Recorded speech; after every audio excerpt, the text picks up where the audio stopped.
Hello world, I am Curtis Simpson and this is the Objectives Typography News number 24. Today is November 9th, 2025, and it's no longer Design Week, but we still have a solid crop of new typefaces releasing. We've also got, what do I have on the schedule here?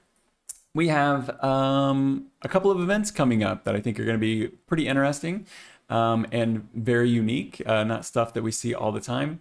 And then, like I said, I've got 5 new releases for you, all very solid type releases. Got an article from Optimo talking about relating one of their recent releases to these vintage typewriters. Kind of took me down a little bit of a rabbit hole, so I want to talk about that, put that on your radar. And then a couple of replays from Type Brigade. So all of this is going to be linked in the description already. So if you're watching this live and you want to follow along, go ahead and click there. If you are watching the replay and you want to skip to this stuff without listening to me talk about it, go ahead and do that. I will have chapters added later on if you are watching the replay of this, so go ahead and skip around as you want as well. Let me just talk about a couple of things that have happened and are going to happen. This past week, I did my first review of the new Affinity by Canva. I did do a live stream the week before that on the day that it released, but I did about an hour and a half, I think. And that live stream, let me go ahead and switch my to the screen cap here real quick. Those are my notes. But that live stream is right here, and I have this linked in the description as well in case you want to go watch it. It is by far my most popular live video to date. So it's got over 1,000 views on it. You know, I was happy hitting 100 views on my typography news videos prior to like the big Affinity stream. Seems to have got a little more. People are really interested in that. This is not going to become a Affinity YouTube channel or anything. This is the Typography YouTube channel. But if you are interested in that, it was a fun video to do, and it seems to be resonating at least with a few people. Next, I have this. See if I can get this on screen on camera. Maybe. Oh shoot, I'm showing my address. Whoops. Streamer fail 101.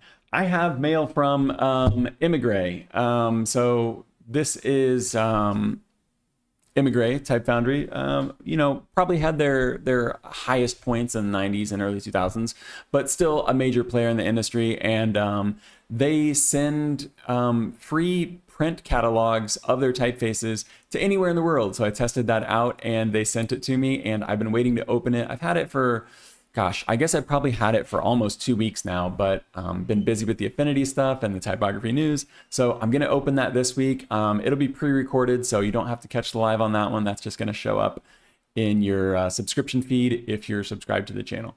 After that, I'm finally almost done reading The Anatomy of Type by Stephen Coles. You can see my little post-it bookmark here. Just a few pages left in this one, and very good reason why this one has taken so long to read, and it has nothing to do with the quality of the book. It is so easy to like read one spread in the book, so let me go ahead and give you a preview of what this book looks like. It's so easy to read one spread in this book and then just get completely sidetracked by all of the references, all of the foundries, all the designers. I'm probably a rare case because I'm like, researching this stuff so I can report it to you guys. But still, if you really want to get lost in rabbit holes and learn the actual anatomy and the terminology of type, I have not found a better resource in my last 15 years of design experience. So I'm a fan of this book. My review is going to be pretty positive. And then Stephen Coles himself did agree to answer a few questions. I'm going to try to get him to actually do a full interview. We'll see if that happens or not. But let's move on to the actual news. Today, someone is commenting. I'm going to read this. Good evening. I'm interested to see what you cover in these news videos. I mostly cover new releases, industry updates and stuff like that. So the first thing I'm going to be covering right now is going to be events. And I have 2 of them that are coming up. The first one is being put on by Type Designers Club, TDC. You'll probably see it often referenced as. So welcome. I hope you enjoy. If anybody's coming from the Affinity live streams, this is more of my pace. This is more of typically what I'm doing. I'm doing typography news and I'm doing book reviews. So if that's what you're into, welcome, welcome. If not, that's okay. I will have like monthly Affinity reviews and you can catch those if you're up to it. Let me go ahead and put this on my screen cap so that I'm not losing. I thought that we were already doing this. So I typically turn my face cam off so that it's never in the way. Let me go ahead and turn this off. There we go. So the first event that I have for you is on November 20th, 2025.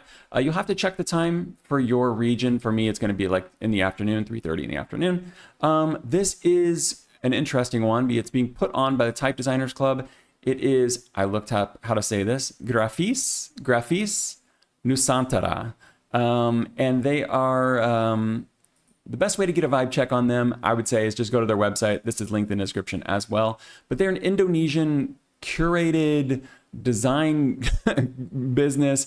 They curate these stickers and labels from like vintage Indonesian design. And it's really cool. It's got a really specific aesthetic that I have rarely encountered. Being American, currently living in Brazil, this isn't the type of design that I encountered really ever. You know, maybe in some sort of imitation or homage to this similar designs, but really unique aesthetic. Instagram or their website are great places to go look at these. You can see more information if you go on their website. You can see a little bit more, and I think you can see them a little bit bigger, but they have higher resolution, so they're going to load a little bit slower. If you just want to get a quick vibe check, I think the best place to go is their Instagram. So you're probably getting an idea of what this looks like. They are hosting this event. Type Directors Club is hosting this event November 20th. Like I said, you'll have to check the time for yourself, but tickets are donation only.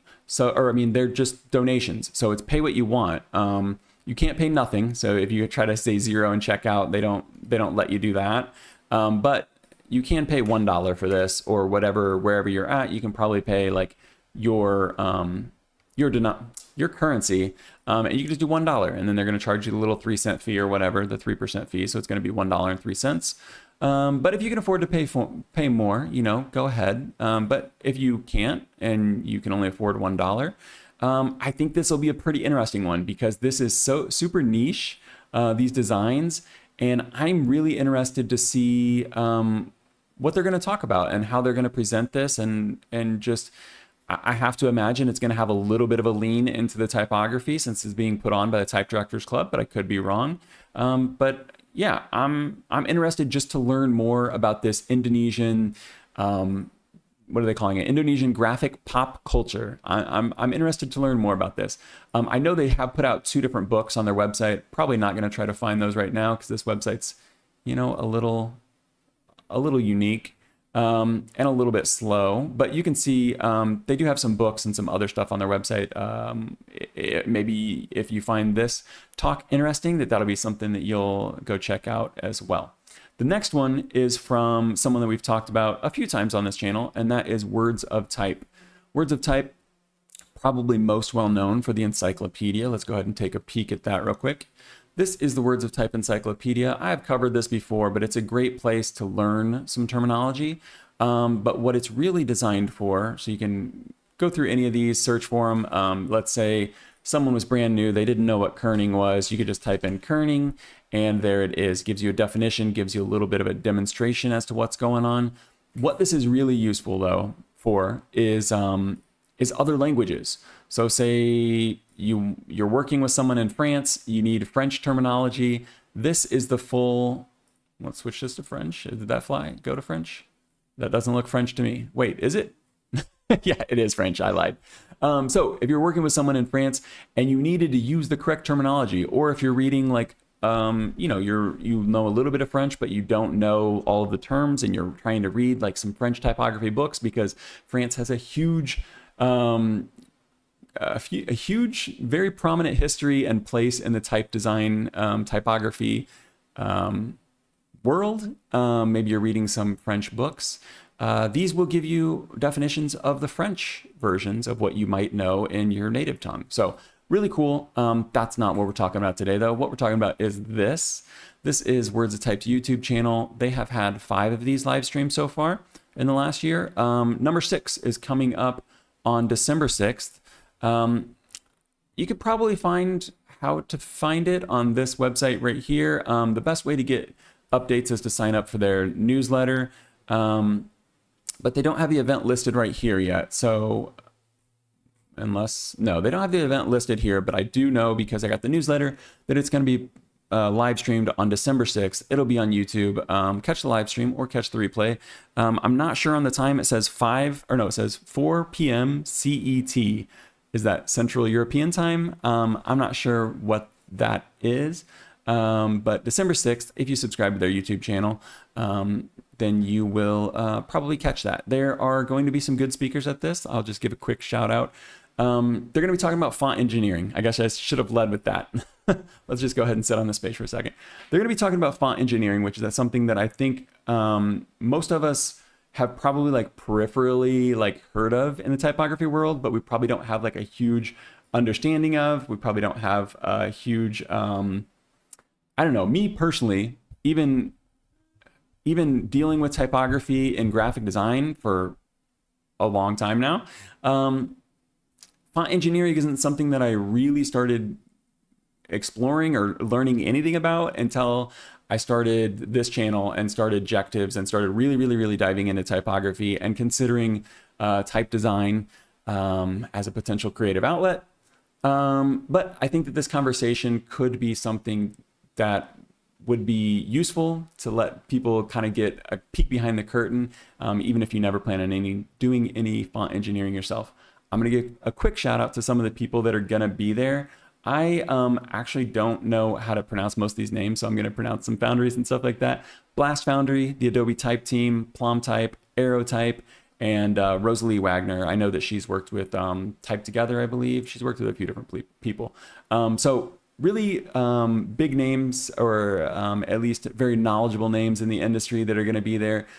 Words of Type, while these conversations are a little bit awkward sometimes, there's a little bit of dispersion of responsibility where the host will ask a question and then all of the attendees just kind of sit there waiting for someone else to answer.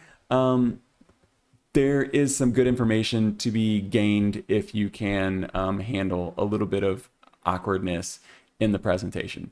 If you're watching this, then I think we both know you can handle a little bit of awkwardness. Which is a great segue into this attempt at supporting the channel. So if you're watching chapters, you can go ahead and skip this part. If you're watching live, I apologize. I'm going to make you watch this for about 30 seconds.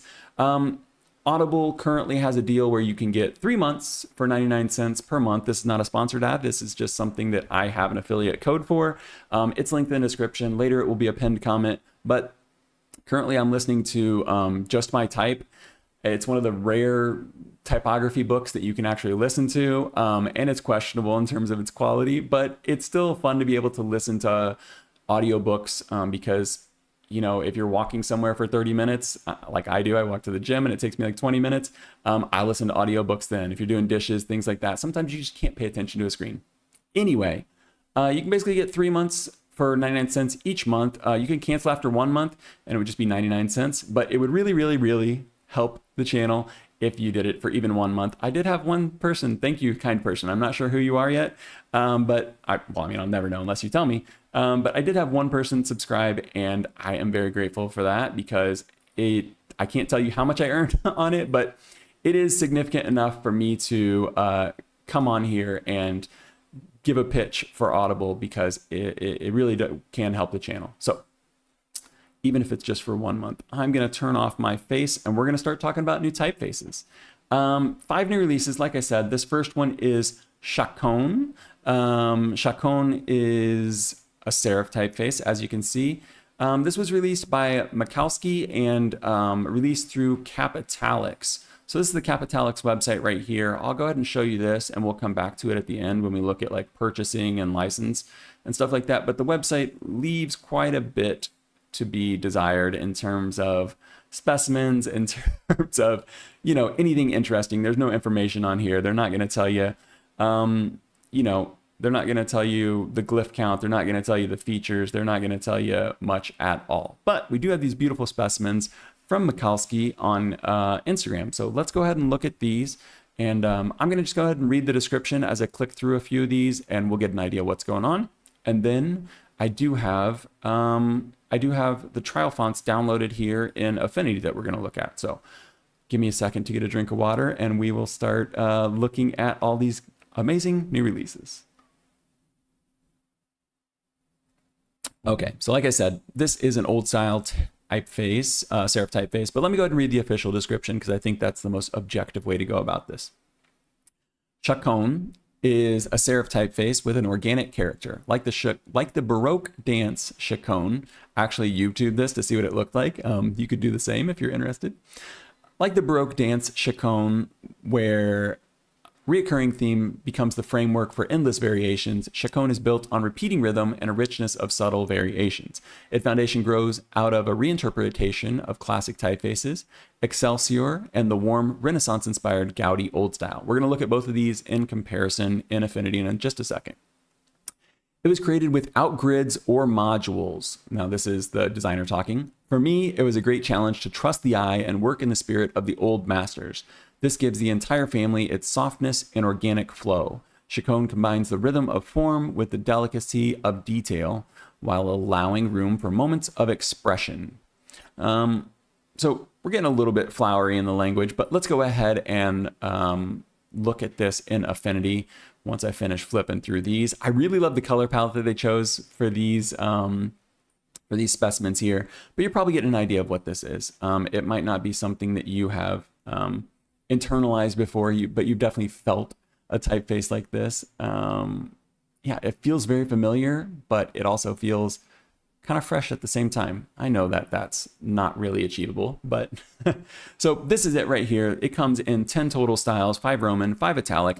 It is static. There's not a variable feature on this, but you can see we've got our traditional regular through extra bold, and then italics for each one of those. I will demonstrate that in just a second. This is the trial version. So I have limited characters and I have no open type features. So when we look at some of the stuff like the body copy, just know that it's not accurate for how it would really look, because this probably has a ton of nice ligatures for you to explore. You can see pretty tall X height for this type of typeface. Let's go ahead and compare this real quick and we'll come back to that one. So Chaconne is in the middle here, and then we've got Gaudi Old Style on top and Excelsior on bottom. I guess Excelsior's got a pretty high X height as well. So these are all set in, no, I don't know what I set these in. They're not very consistent, are they? But luckily it's really easy to fix this. There we go. So the sizes aren't the same, but you know, we can kind of get a better idea with the widths being equal. I think is a little bit nicer. So you can see some similarities here. One thing that I noticed, and I posted this on typo.social on Mastodon this week, is that a lot of fonts, new release typefaces that come out as being inspired by older typefaces are much heavier at the same weight. So this is Chaconne at regular, this is Gaudi Old Style at regular, and this is Excelsior at Roman, which would be the equivalent of regular. So if we go up to like bold on this one, bold on Chaconne, like you can really see how much heavier the new typefaces are. That's a topic that I am planning to cover in a new video, an upcoming video. I don't know, probably December, maybe January. But I think that that's an interesting thing that I want to explore more and do a little bit more research. Here are the italic versions of each one. Let's go ahead and make these a little bit more comparable, I guess. So there we go. You can see the spacing of Excelsior is quite wide, and that's because it is really, you know, it's really made for a text size. So at smaller sizes, you wouldn't be seeing these giant gaps like this. But there are some similarities. There are some differences. Obviously, I think the most common, I think it's most common between the two is the Gaudi Old Style, because you've got these cupped serifs. You can see a little bit here how it kind of goes up. It's not just like a straight line below it. And you've got the cupped serif right here as well. But it feels very humanist. It feels like a human wrote this, made this with a nibbed pen, and you can see that especially with the dot of the I, also called a tittle. You can see that with the dot of the I, it's a square, it's a diamond rather than the circle of Excelsior. So I would say Excelsior is a little bit more mechanical, but let's go ahead and look at this. One thing I have learned while reading the anatomy of type is that looking at the full alphabet like this can be very, very interesting. I'm not going to subject you guys to too much time looking at the full alphabet, but it really can be useful to like really get a feel for the typeface just by looking through it like this real quick, and you'll see some similarities. You'll see like this H is pretty wide. The J goes below the baseline. Some fonts do, some fonts don't. You can see like the K here is connected to the arm, the leg is connected to the arm rather than the stem here. But you can really get a feel for the typeface. The P doesn't fully connect. The Q's got this really nice bottom piece here. Yeah, there's just a lot to like about this typeface, and it feels very warm. I don't know. I really like it, and I do think that it could be a nice upgrade to some of these old style humanist serifs. You like it too. Good to know. I wish I knew how to pronounce your name. I'll give it a try. Aoife. Aoife? Quercus? Is Quercus similar? Or I mean, is Quercus somewhat right? Try to correct me, please. So we've got a Q here. There's no reason for this being here. I just have it here because I thought that it was a really interesting character.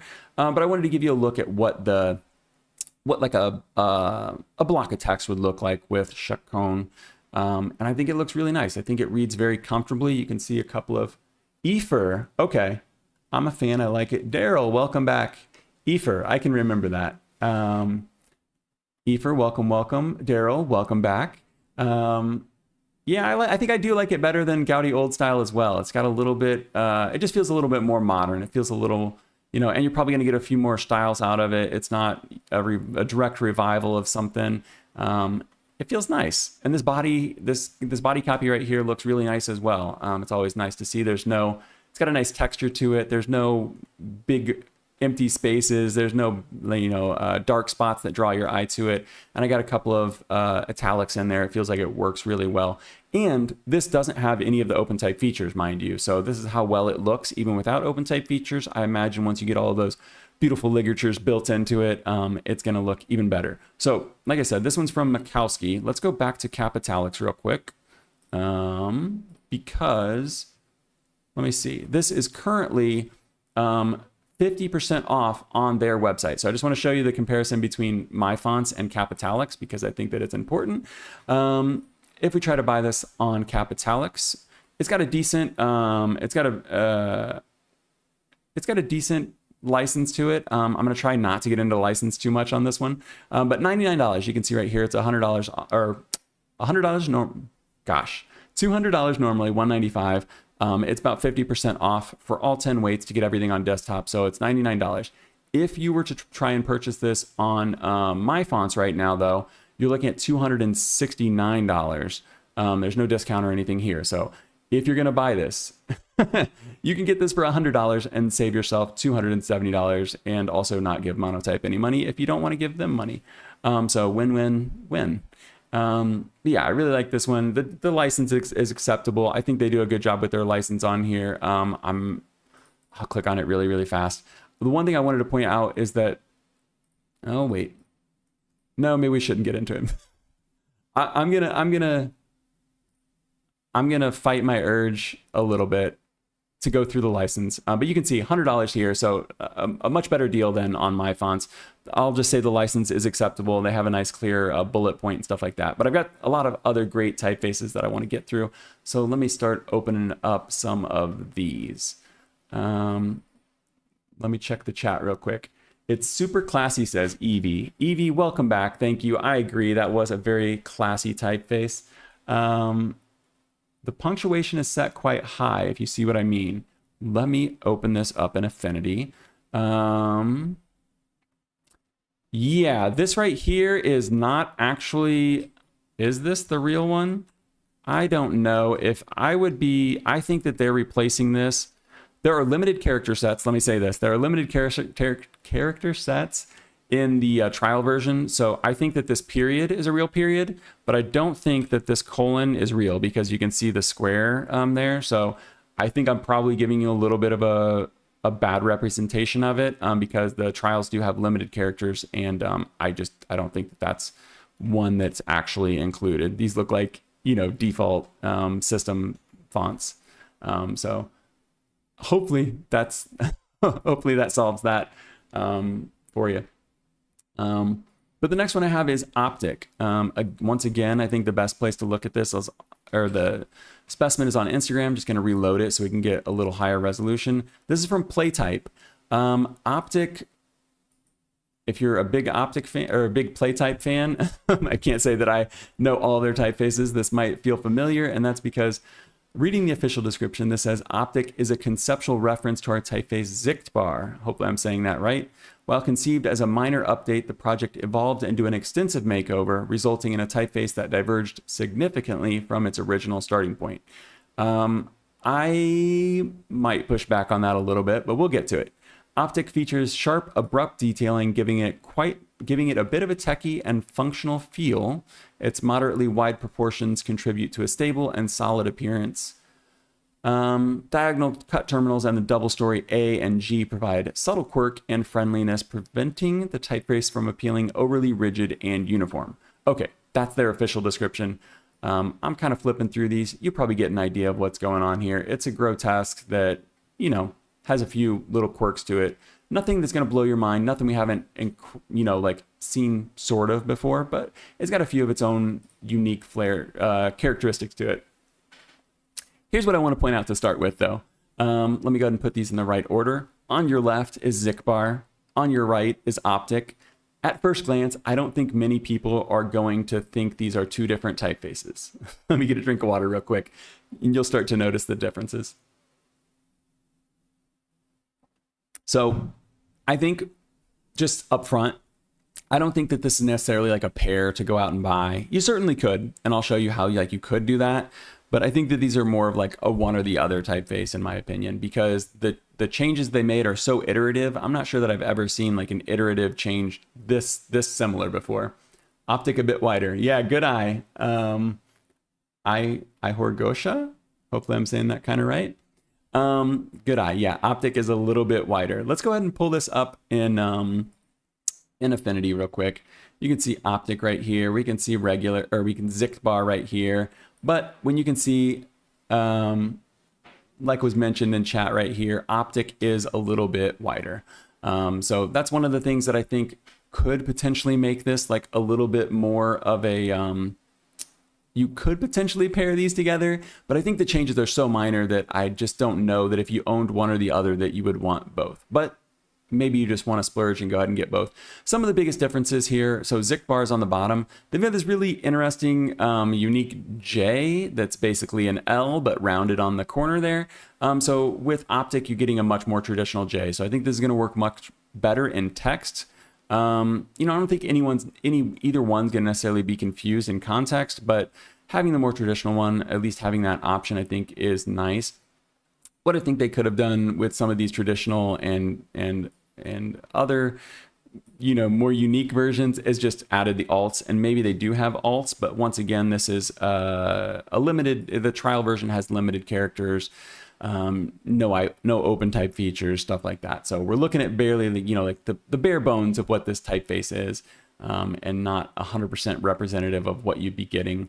But let me go ahead and pull these back up so we can look at them a little bit side by side. They're both going to come with 12 styles. They're both static. So I'm going to scroll through let's go through the left first so you can see what they started with. They're both going to be static, which is a little bit disappointing because Sichtbar was created in 2019. I understand that's only, you know, 3 years into the variable type era.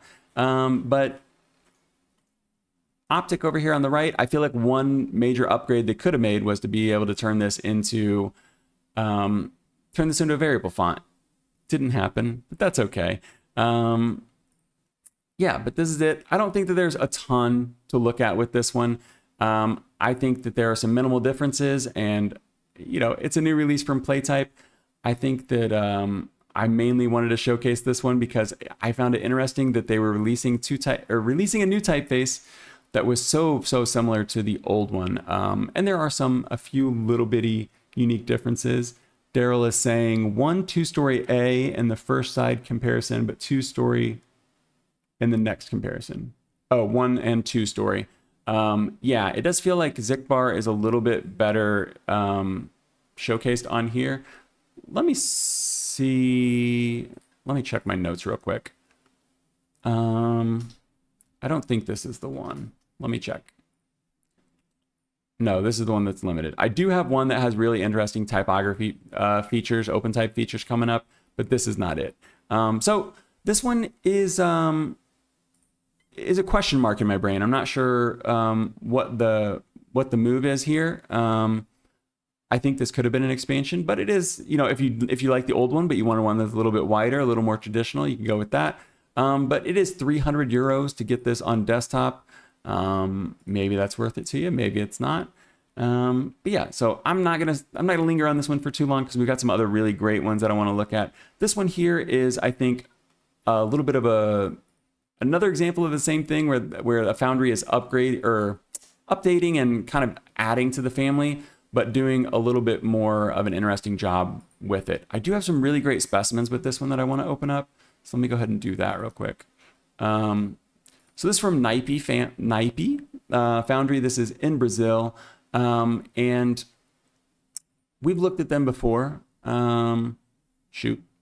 Sorry, guys. I'm feeling a little bit confused here because I opened 2 of these and only one of them opened.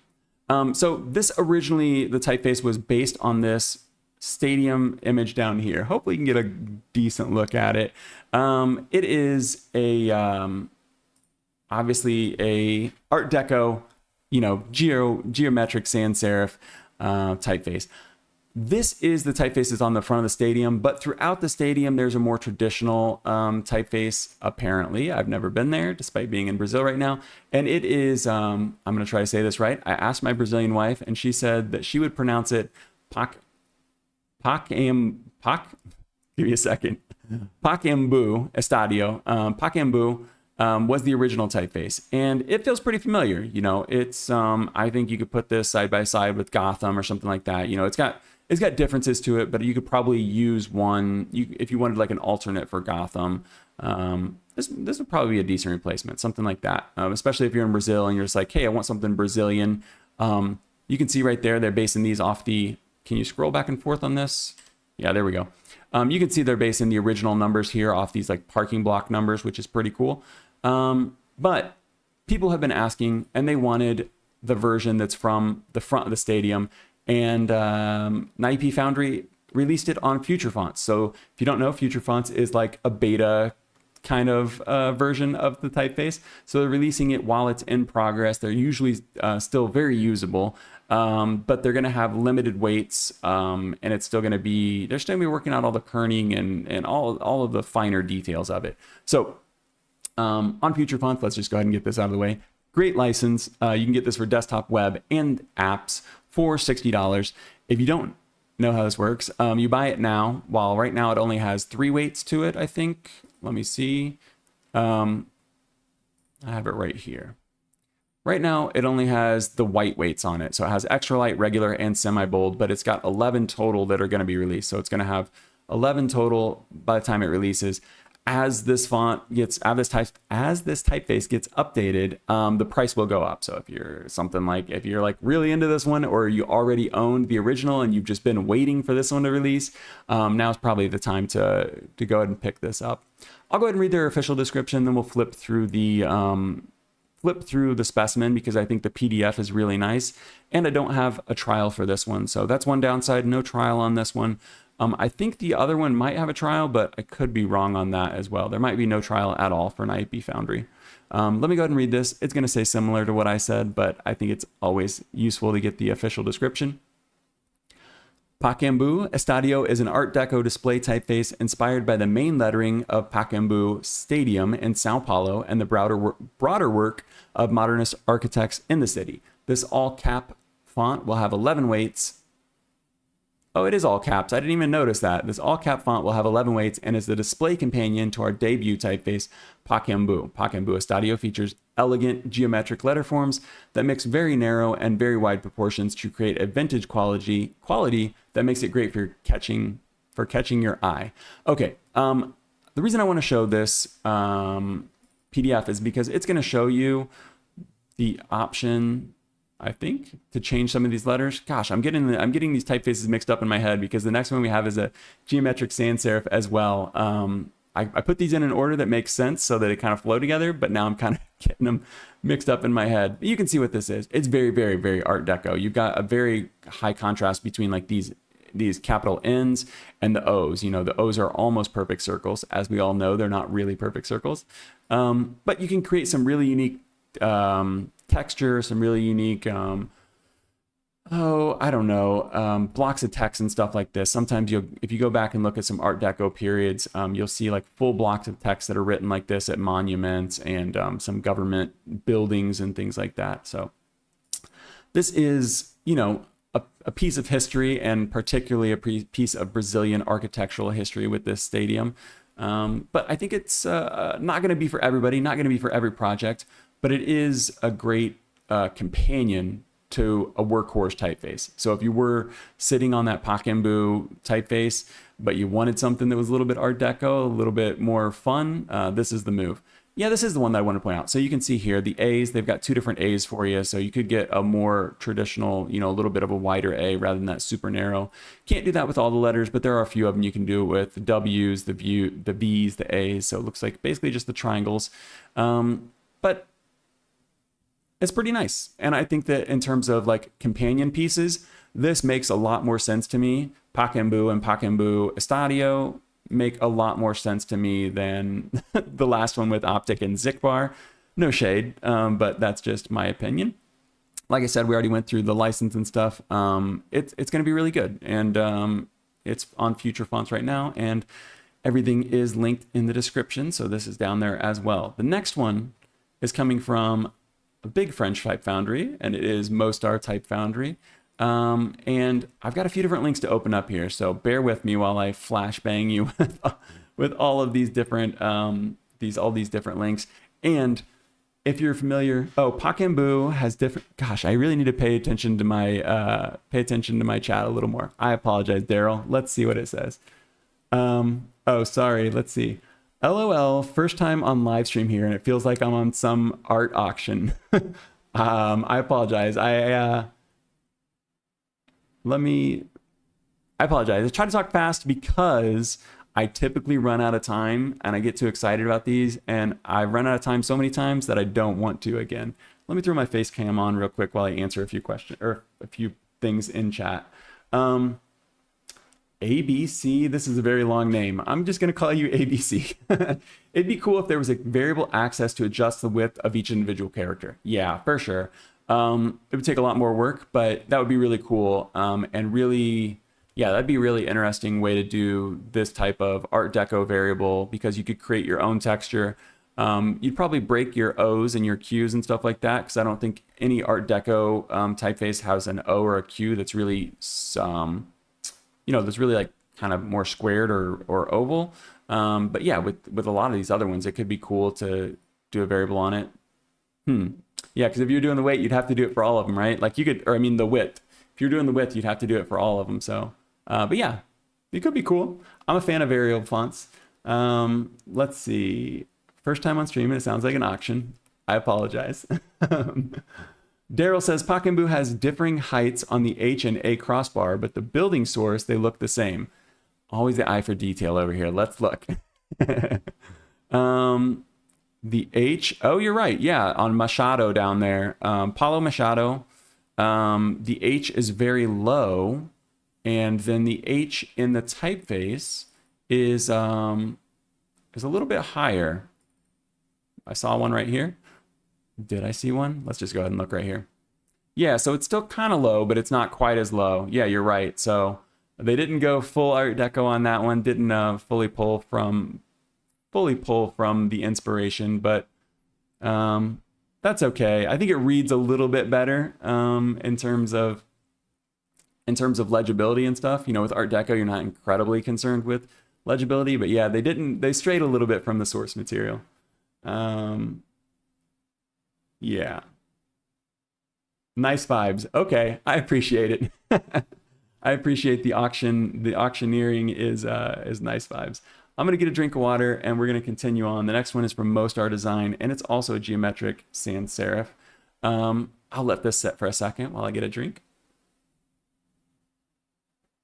So you'll see up in the corner it says Motyfo. That is Mostardesign Type Foundry. I always just say Mostardesign. But he created Sophia. So Mostardesign is on Adobe fonts. Sophia is an incredibly popular typeface. Just released Sophia Pro this year. I didn't cover it because I thought the change was pretty minimal, but Sophia Pro is on Adobe fonts and is upgraded there. So at some point, this Parisco could show up on here, but right now it's not. But if you do like the design, his designs in general, Olivier's designs in general, you might like them on Adobe fonts, I guess, if you're already a Creative Cloud subscriber. But this is Parisco. I'm not sure if it's supposed to be Parisco or Parisco, but it's a combination of Paris and San Francisco. Let me find the official description real quick, and I'll go ahead and read that to you. I don't think it's too long. Here's the official description. It says, we got to pull something nice for you guys to look at and not just the screen real quick. He does incredible, what would I call these? Specimens. So I'm going to have this specimen over here while I read this. Parisco, it says, just saying the name reveals the origins. Born from the fusion of Paris and San Francisco, this geometric typeface was designed as a transatlantic bridge connecting the typographic heritage of European tradition with the spirit of innovation fueled by bold, liberated creativity. The sans serif family contains 8 weights from thin to black, each with a matching italic. It combines structural precision with accessible readability. Behind its seemingly simple forms lies a meticulous construction softened by the humanist details found in the open curves of the C, the unexpected angles of the R, and the sharp dynamic cuts of the E and K. Okay, there's a lot more to read, but I'm not going to read through all of it because I actually have a full trial version of this one, and it's really cool to look at in more detail. Where do we want to start at? I'm going to come back to the price. Don't let me forget. There's a way to get this much cheaper. Similar to before, there is one place that's going to be much better to buy this.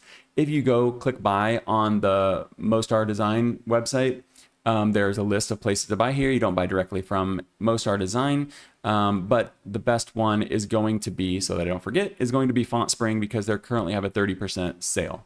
I'll come back to that. You can get a trial version of this on the website, but the best place to get the trial version is actually on Type Network.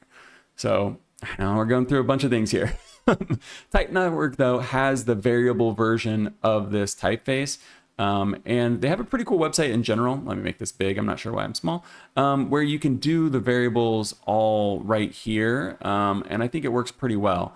A bunch of these things are not actually variables. I would consider them to be, open type features. But so if you want the variable font that I'm going to show you as the trial, get it from Type Network. If you want the best price, get it from Font Spring.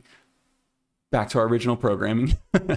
So let's just scroll through. We can get a look at it. As you can see, as he mentioned, this is a very geometric sans serif.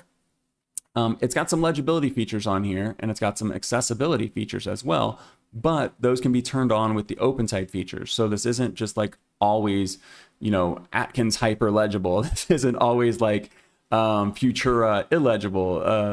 This is it can bounce back and forth, and it's got some unique features, some unique characteristics like this little P right here that I think are nice. So I'm just going to go ahead and scroll through this.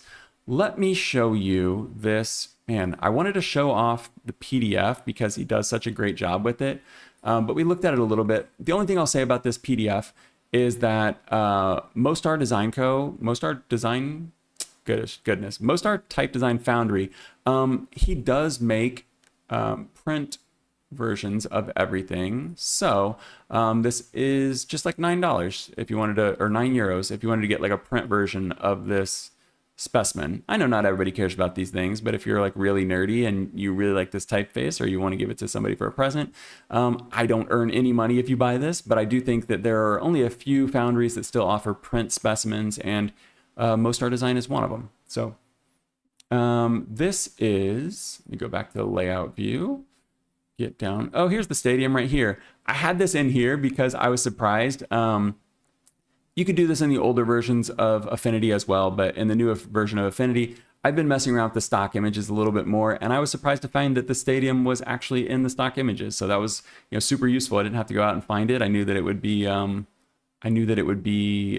okay to use without worrying about any copyright issues or anything. So this is Parisco. I'm going to say it as Parisco. San Francisco, Paris, San Francisco, Parisco. I don't know. But as you can see, it looks just like we thought it would. This is the variable though. So the only two axes that I think are super important are the weight and the italic, but it does have 1, 2, 3, 4, what is this? 6 or 7 different ones. I don't see a big reason to use, let me go ahead and scroll in on this, zoom in on this, because the A is going to be a key character for these legibility and accessibility and stuff. So you can see how you can change these with these variable sliders, but it's a binary thing. It's on or off. It's not like the weight where you can use the variable to change the weight, which is nice and smooth. It's not like the italic where you can change the slant a little bit at a time. So I don't know why these are built into the variable part, other than maybe there's some sort of coding or like CSS, or I don't know, some animation or something that would require the variable rather than using the actual like open type features that you can click through on the side, because I can just click a button right now and change the A. I can click it and change it to the accessible A. But yeah, this is it. I wanted to point out all of the different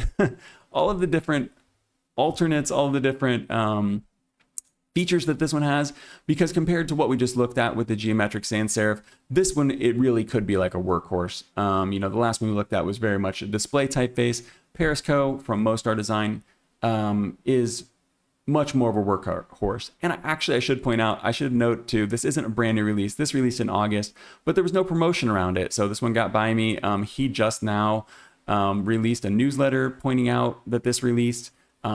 So not breaking news like most of these other typefaces are, but let's go ahead and do it for the bottom one. Hopefully you guys can kind of see the bottom. I know that it's not super zoomed in. Let's focus on the lowercase here. So if you wanted to change the legibility, you're going to be changing the slants of the uppercase M and N. You're going to be changing the A from 1 story to 2 story. So this is the legibility feature. It's changing some stuff like this. If you did accessibility though, so this is legibility. Let me go ahead and go on the A for you. You change to accessibility, you'd start adding some little tails and stuff like that to it. So I know that it's minor, but just to give you an idea of like how in depth this thing goes, you can see the L there. You can go from like the straight L to like an L with a very, very prominent tail on it, a very prominent little tail on that L. So that's the kind of stuff you'd be getting out of this. This one also has what he is calling the rhythm. So the rhythm of the uppercase and the rhythm of the lowercase can be altered with an open type feature or by using that variable access. So if we did the uppercase, it just kind of brings everything in, makes some of these letters tighter. So some of the specific ones that I would look at would be like the A, the R, the P. So let's go ahead and pull these two in here and right here. We can look at the P and the R, and you can see how much wider they get. So I think this is probably closer to the variable axis that we would have hoped to see, or that someone mentioned they would have liked to have seen out of that other one.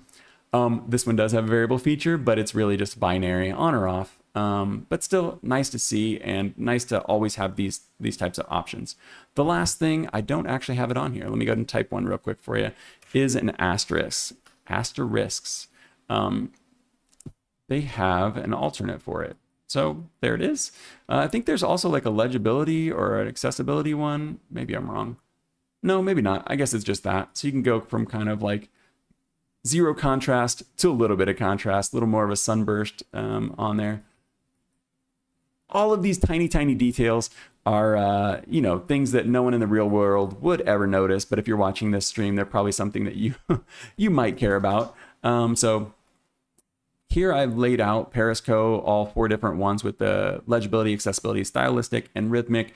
But really, I think the best way to do it is just kind of look at the alphabet and flip through them. So that is that one. Let's go ahead and look at the numbers on this, the purchasing and stuff like that.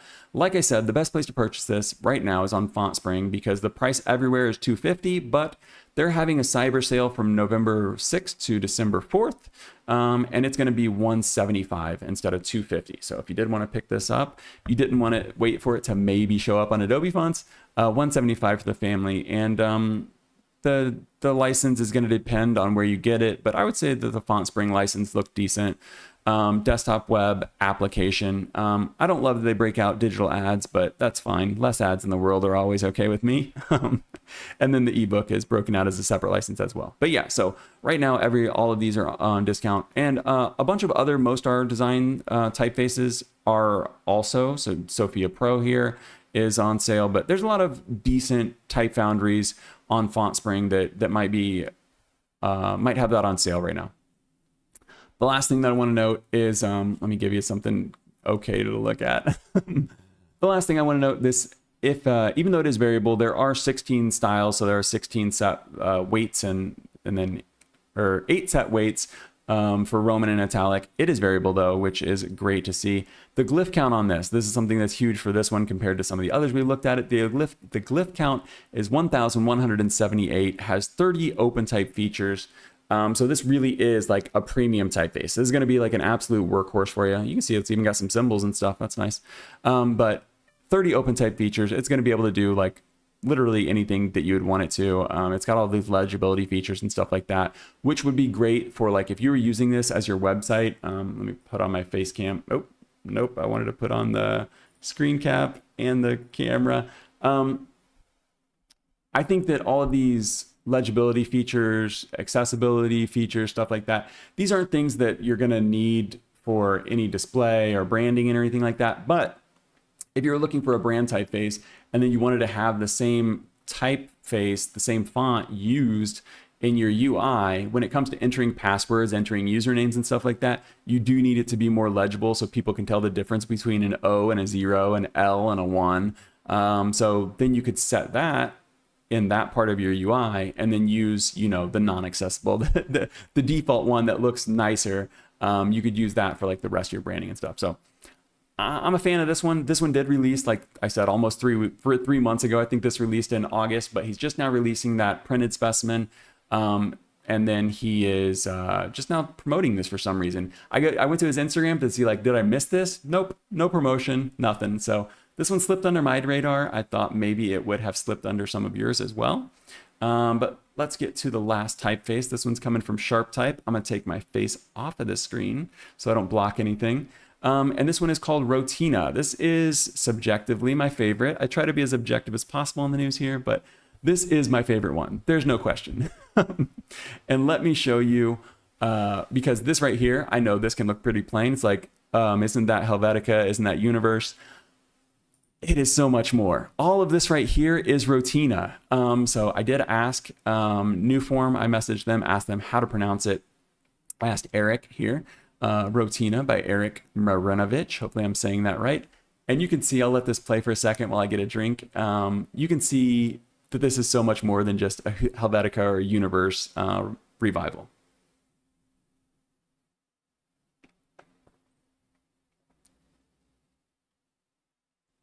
Okay, so there are 3 substyles to this. You know what? Maybe I'll read the actual description here. But there are 3 substyles. There are. Let me just go ahead and show you super fast. That's the standard one. Oh, I can show you an Affinity. So again, this one's a trial font. So I don't have everything, but I do have some of it. So you don't have all of the amazing swashes. You're just going to get the capital swashes. So my swashes here are not a good representation, but you're going to have Rotina. You're going to have Rotina swashes, and you're going to have Rotina script. So just to give you an idea of that, we're getting 3 different ones. So this is by Nuform. Nuform, Eric Marinovich designed this, but he's releasing it through SharpType. So if you want to get this, you're going to have to go get it on SharpType, but we're going to look at Nuform's Instagram because I think that these are incredible specimens. Everyone that's been here before knows that I'm a sucker for specimens. And he was teasing this for the longest time. He made a note here like that when he's doing a work in progress, if he can typeset New York City, then he'll know whether it's going to work or not. So let me go ahead and read the description on this one. Rotina is a sturdy modernist sans with a playful secret. Built on the foundation of a clean utilitarian neo-grotesque, similar to Helvetica or Universe, Rotina is a Swiss army knife of tools that brings workhorse fundamentals, robust utility, and a heavy dose of aura to your daily design routine. The first collaboration between SharpType and Nuform, Rotina was conceived by Eric Marinovich from two worlds, the meticulous order of type design and the freehand intuition of lettering. It began with dead stock letraset sheets, cut apart, rearranged, and redrawn, where the joy of manipulating first took root. Okay. The same curiosity lives on in the typeface, engineered for contemporary use, yet grounded in analog discovery. Okay, we're getting a little bit markety for me to keep reading this, but I think that you'll notice this is so much more than a Helvetica clone. This is so much more than a Universe revival. This typeface is actually crazy, and I have a ton of notes. I'm going to try to get through as much of it as I can. Luckily, we're ahead of schedule. It's only 5:30 here. We got to finish in the next 30 minutes, but this is, let me check my notes.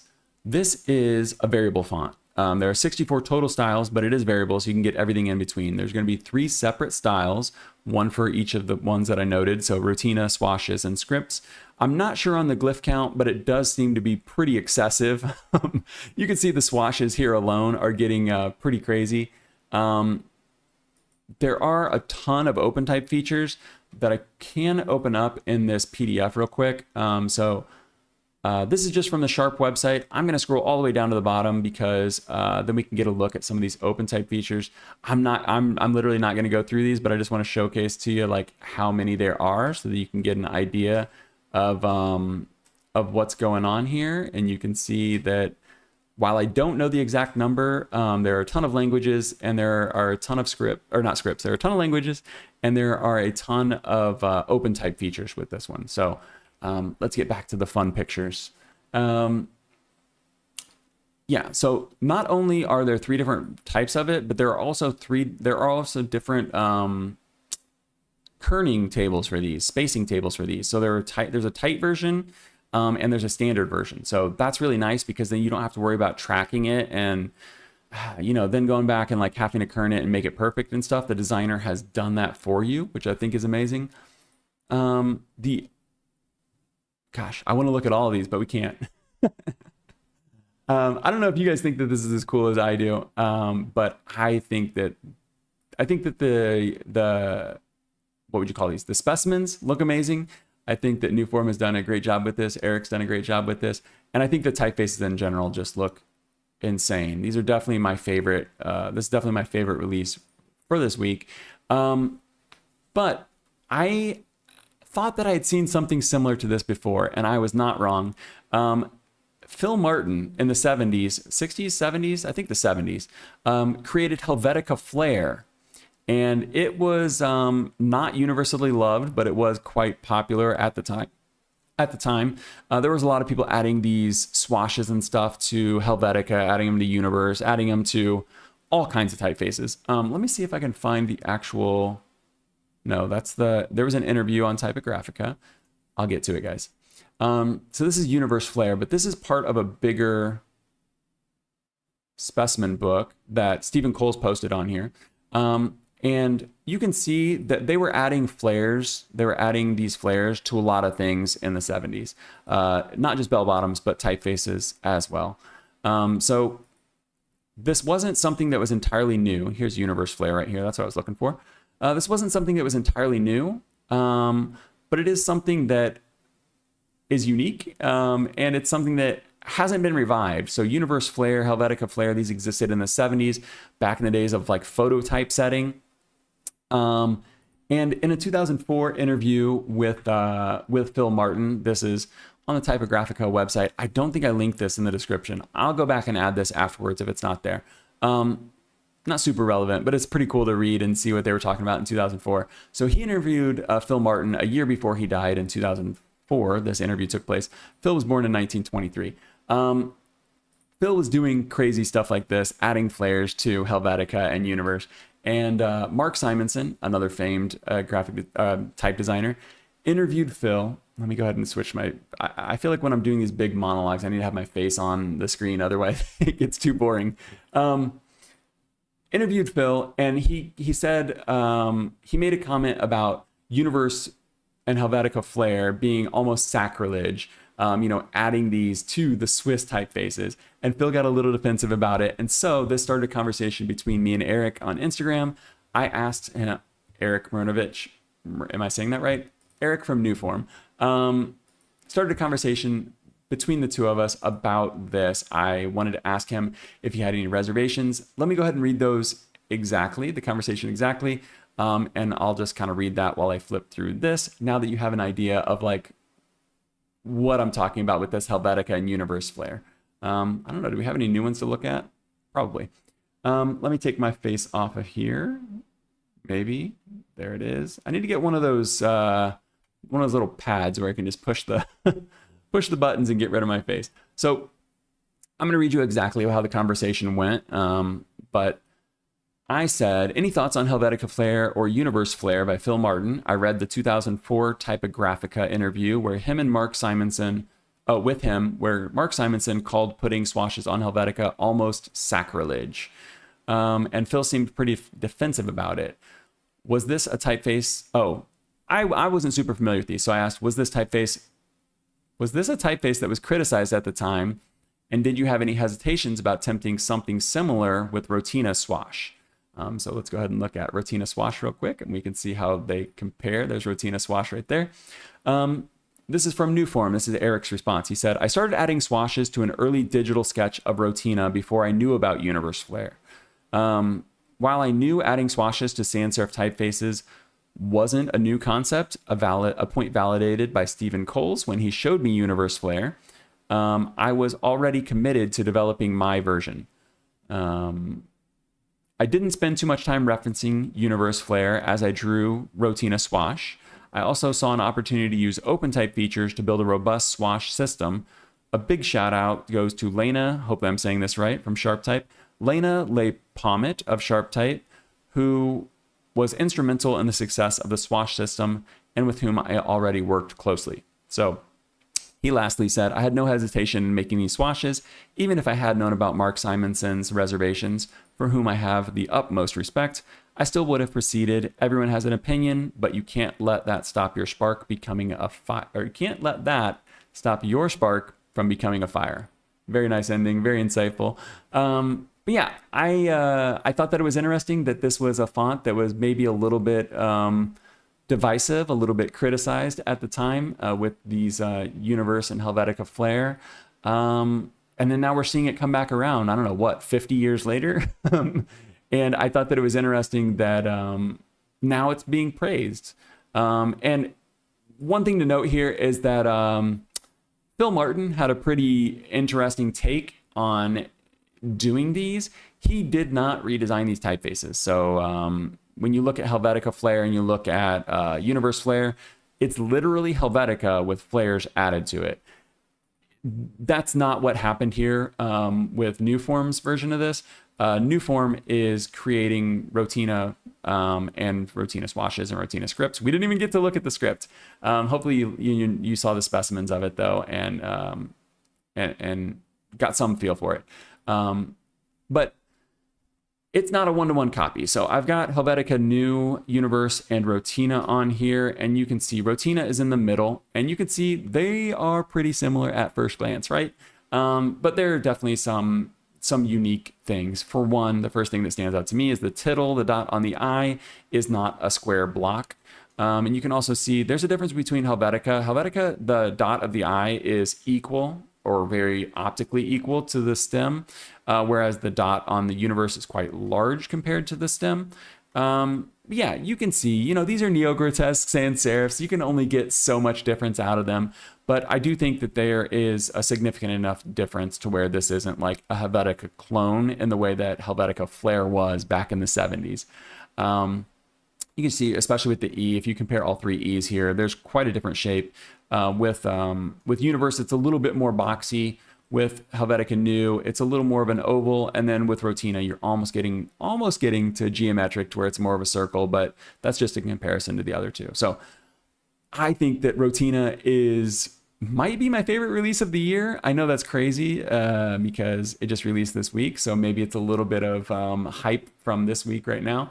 But I'm super impressed with this. I think this is a crazy release, and I think if Rotina released all on its own, I think that it would be a great option, a great alternative to these other sans serif. I think we can zoom in on this a little bit.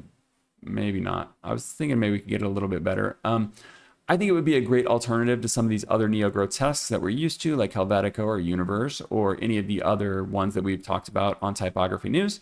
But then you add in the swashes and you're like, okay, this is a whole different thing. Then you add in the script version of it. Let's see if we can look at some good script versions of it, because there's the script version right there. You get into the script version of this and it's like a whole other thing. Like, this is a whole branding, a whole brand system built into one typeface. Let's look at the pricing on this real quick. And I think that the pricing matches what we're looking at. I don't think you'll be surprised too much compared to the prices that we've seen, and what you're getting out of the typefaces that we've seen from the other releases this week. This one's coming in at $720 for the full family on desktop. That's going to be every variant of this that you can imagine. So it's going to include the swashes. It's going to include the script, and it's going to include the standard one. One thing I didn't point out though, so 720 SharpType, they have a complicated but okay license in my opinion, so I'm not going to talk about that too much. Let me show you the different spacing though real quick, because I think this is kind of cool. That's Parisco. Here's Rotina. So one thing that this has built into it that I don't know if I've seen before. Typically what you do is you come over here into your typography panel, you go to your character, you take the tracking. You'd probably do this with capital letters though, so let's make this all caps. Rotina. Typically what you'd end up having to do is take your tracking and pull it in like this. This was really popular in the 70s. But then you get some that look good, some that don't. Maybe the spacing isn't quite perfect. What do you do with the space between the I and the N? What you can do with Rotina is use the tight spacing. So there's regular, and then there's regular tight. And that looks a lot nicer. Let's just go ahead and compare these. Let's get rid of the swashes. That looks a lot nicer than me sitting here using regular and tracking this in. I don't know, that's like 60%. Let's see how close we can get. So like compared to this, the bottom is the one where I'm manually tracking it. And then the top is the tight version made by the designer. So what I'd have to do is I go in here and kern this. And like, if you're doing a lot of typesetting, if you're doing a bunch of headlines and stuff like that, you're doing this every single time. That can get really time consuming. So the beautiful thing about this typeface is that he's got this built in, and not just for one, italic, italic tight, medium, medium tight. Like, it's going to go all the way through this.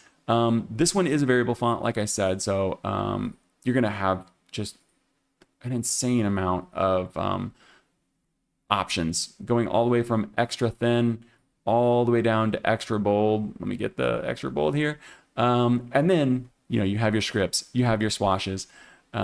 It's an insane release. And I think the price tag, some people might think the price tag is insane, but I think that it matches what you're going to be getting. And that's not even considering all the open type features and everything like that. They've even got zodiac signs in here, icons in here, arrows in here, math symbols in here. Like, this is just an absolutely insane typeface.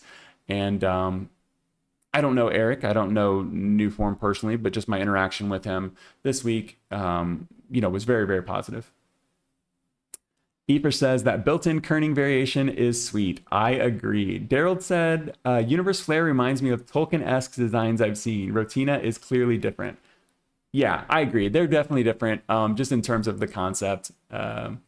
You know, there's a lot more. The one thing to note about Universe is there's a lot more contrast in these. I know it's not a ton. You can see the curves are getting a little bit smaller in some of these flares and stuff from the 70s. So, man, I don't know. Maybe I'm droning on about this one for too long, but I really, really, really liked this one. So I just got a couple of quick things to talk about. Those are all 5 new typefaces. That one was from Nuform, and it's released through SharpType. The next one is an article. This was, if I can get this to load, this was an article from Optimo, and it's an article about a release they had back in May, and that release was Hermes. I know there are a bunch of different ways to say this. I'm going to be an American and just say it Hermes.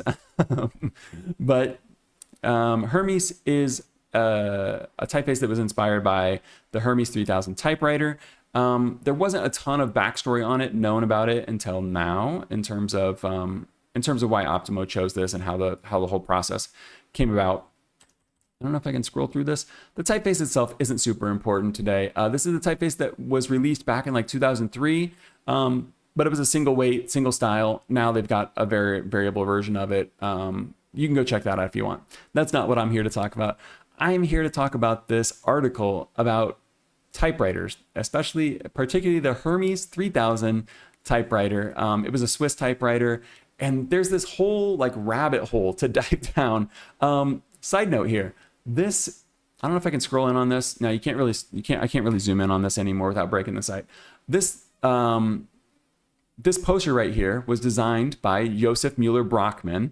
In 1947 to 1950, it says, Josef Müller-Brockmann is the Swiss designer, German designer, who wrote the Grid Systems book, which is the most popular video on this channel. If you're familiar, if you looked at any videos on my channel, you might have seen that one. The bright orange book that says Grid Systems on it, the author of that created this design right here. So I thought that was kind of a nice little Easter egg. But this article, I'm not going to read all of it, but it does go into this typewriter and how it had this seafoam green and how the typeface that they used. Oh, look, there's Peggy, there's Mad Men. How the typeface Hermes came from this one right here, which was called Epoca. I'm not sure how you'd say that. This typeface right here is what inspired Hermes from them. That poster looks like it has a crossbow, says TJ. TJ, what's up? Nice to see you. Yeah, I'm not sure. It does look like a crossbow. Can't zoom in, so I'm not sure what that says. I thought it was an umbrella at first, but yeah, it does look like it has a trigger right here. It looks much more like a crossbow. And it's got little crossbows right here. I don't know if anybody knows German. Maybe you could tell me what this is. But Hermes had a bunch of different versions of this typewriter. They had the baby one. They had the ambassador. They had like the like a travel one. But the reason that Optimo is talking about it here is because this typeface right here was one that was available. I can't think of, I'm not familiar enough with printers or typewriters right now to think of what it's called, but basically you could change out the fonts on it. And one of the fonts that you could use was this one right here. They found this when they went to like a typewriter museum and fell in love with it, created a typeface back in the early 2000s, and then just revived it here. You can see that it was used on Vogue Men in France. It was used as these where you can see it says Utopia, and I don't know what that one says, but you can see it was used on Vogue back in the early 2000s there. But really nice typeface. But what I thought was interesting about this was just the fact that type designers and graphic designers and any kind of designer can find inspiration in just the craziest places. And, you know, maybe a typewriter museum is kind of an obvious place to find inspiration for a typeface, but I never would have dived down this rabbit hole. I ended up watching like YouTube videos where people were like unboxing these and like typing on them and showing you like, it's crazy the rabbit holes you can find yourself in as a designer, as a typographer, if you let yourself. And I think it's fun to let yourself do these things. The last thing I'm going to point out, I'll just go ahead and leave my face on the screen because we're not actually going to watch these, are 2 videos from Type Brigade. So actually I can mute these and let them play in the background. So the first one is from Alana oh no, actually I pronounced her name last time wrong. It is Alana Monroe. You can hear her pronounce it on the video here. Alana Monroe, we talked about her before when we talked about Arcane Type. There's her branding right there, very nice.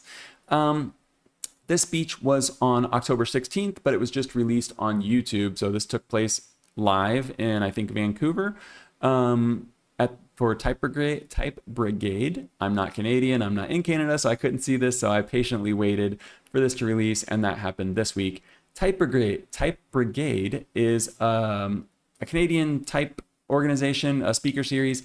They only have 52 subscribers on YouTube. Go subscribe to their YouTube. They have really interesting speeches and stuff like that. And Alana is a really cool, interesting type designer to pay attention to. And she is part of Type Brigade. She did this speech last month, and I think this is a good one to share with anybody that is interested in type design in general. She's kind of covering some of the basics, talking about some open type features.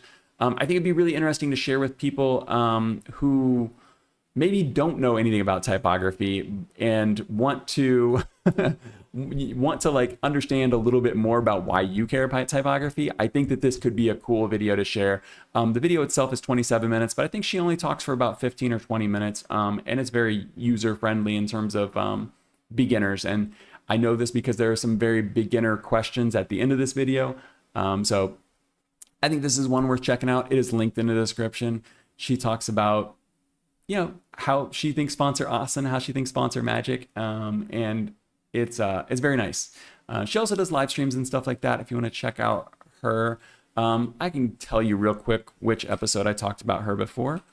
Arcane Type, episode 17. So Typography News number 17. If you want to see me talk about her branding and stuff, you can go check that out. Or you can just go to arcanetype.com. But yeah, go check out these videos. The second one is also from Type Brigade, and this is, let me hopefully get this name right, Nicholas Naughton Rumbo. Hopefully I'm saying that right. He probably pronounced it, and I didn't pay attention. He is a professional graphic designer, but as pro bono work, he is the creative director of the South Side. Let me see what this says. The South Side. I want to get it right. Goodness. My notes are kind of a mess right now. Vancouver Southsiders. So he creates, Vancouver Southsiders are like a soccer, I don't even know what you call it. I'm not into that much into soccer, but like a soccer group that like supports, they're a support group that like supports the team. So, you know, they're the crazy, the crazy soccer fans that you'll see at the World Cup and stuff like that, and in the arenas. They have the matching clothes. They have their own unique things that go beyond just the standard team apparel and stuff like that. So here's a bunch of designs that he made for them. And it's really cool conversation that kind of, I think it's cool to see what other people are doing kind of in their spare time, the stuff they're not getting paid for. And also it's interesting to see, let me put my face somewhere that won't be too in the way. It's interesting to see stuff like this and kind of get inspired about, think like, oh, like what could I do with things that I'm passionate about right now? Like for me, I'm sitting here talking about typography every single week. You know, this week during the middle of the week, I was talking about Affinity. Some, you know, a lot of us have to rely on doing work that we get paid for, and then there's doing work that we love to do. Sometimes those overlap. He goes into that. But I think that this is an interesting conversation about how you can be a very, you can play a very important role in the lives of other people, even if you're not getting paid to do it. And probably most times those are going to end up getting paid. I can't imagine that somebody doesn't see this presentation, doesn't see all the work that he's done for Southsiders and want to hire him. So I think that everything comes back in the end. The effort you put out, you know, you end up being rewarded for it at some point. So ultras, yes, that was the term that he used, ultras. He did mention that might be a derogatory term, but that is a term that I heard him mention. So ultras, probably a lot of people would understand what that means if I say that. But that is actually going to be it, I guess. Yeah, I'm not used to ending with any time left at all, but I've gotten as you rightly pointed out, I've learned to talk like an auctioneer. So let me switch to my face cam. Learn to talk like an auctioneer so that I can get through as much as possible during these typography news each week. But thanks for hanging out. We got much more chat than usual. Had a great. Hopefully you guys enjoyed the typography that I had to showcase. I really love Rotina. If you didn't notice, but I think these presentations are worth checking out, and I think that I don't know. I think this is a great time to be a designer. I think this is a great time to be into typography, and I'm not too worried about AI when it comes to typography. There's a lot of stuff to be worried about. Why am I pointing this out? Because I think that there's a lot of doom and gloom in design right now. But I think that seeing these typefaces release, seeing like humanist things release, like what was the first one? Chaconne.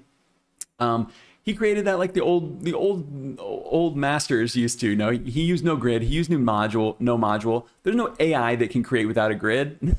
That's only a human can do that. By definition, AI needs to use some kind of calculation to do what it's doing. Humans don't have to do that. And can AI fake it? Yeah, it can fake it, but everyone can sniff out a fake. So I am optimistic on typography. I'm optimistic on design in general.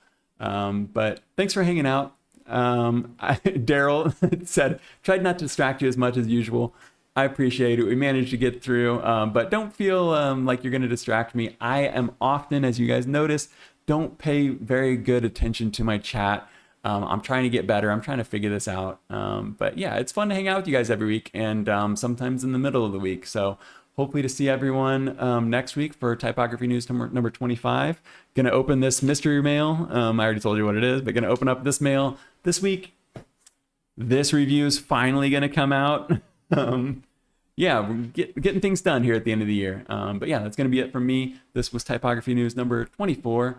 I'll see you guys next time. Evie, good to see you. Thanks for hanging out. Everybody, thanks for chatting. Thanks for hanging out. Thanks for people watching this replay. Bye.